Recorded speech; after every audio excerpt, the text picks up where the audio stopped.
以色列与美国闹翻，一总理两高官轮番怼拜登，有句话是真的狠。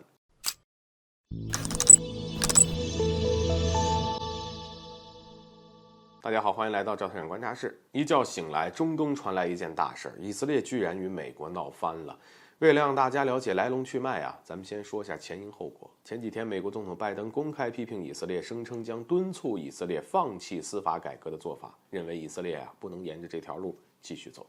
很显然，拜登这番言论有点越界了。毕竟以色列政府进行司法改革与美国有什么关系呢？轮得到拜登去指手画脚吗？这完全就是在插手他国内政。因此，拜登这言论一出，便像捅了马蜂窝一样，引发了以色列政府的怒火。那么，首先上场的是以色列总理内塔尼亚胡，他上来先客套一番，声称与拜登是几十年的朋友，赞赏拜登对以色列的长期承诺，然后话锋一转，表明以色列是一个主权国家，不会因为外部压力做出决定，哪怕铁杆盟友给予的压力。而在内塔尼亚胡表态之后呢，紧接着以色列的两位高官，教育部部长基施以及国家安全部部长班吉维尔也开始对拜登言论进行正面回应基施表明呢，以色列尊重美国，他们可以发表自身的立场，但以色列是一个主权国家，他们有权自己做决定。简而言之，美国你可以批判，但决定权在以色列手里。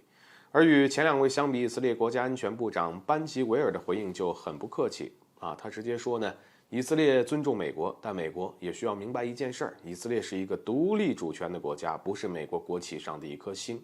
所以不得不说这句话是真的狠，直接表明以色列不是美国的州，轮不到拜登对以色列指手画脚。坦率的讲，不知道拜登本人看到这些回应后是什么心态，但我想呢，心情应该会很糟糕。堂堂美利坚总统，全球第一强国领导人，居然被以色列政府官员轮流抨击，这口恶气恐怕让拜登憋得很难受。但难受也没办法，他是自找苦头。要知道，以色列并不是日韩德国那些已经跪在美国脚下的软脚虾，明眼人都清楚，美国是财团政治，在背后控制全局的是犹太资本家，而以色列则是以犹太人为主体的国家，所以拜登居然敢找以色列麻烦，这胆儿也太肥了，或许是年纪太大，有点拎不清了。那么再说回来，虽然以色列政府对美国不满，并且拜登呢也对以色列总理内塔尼亚胡不满，但并不代表美国与以色列会彻底翻脸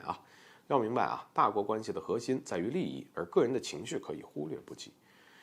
美国与以色列的情况就是如此，双方的需要远远大于相互之间的矛盾，所以哪怕两国政府现在有矛盾，但在背后的犹太集团调解下，这些矛盾都可以化解，也都可以搁置，因此短时间内两国就不存在翻脸的可能。好了，本期节目就到这里，欢迎点赞转发，留下你的精彩评论。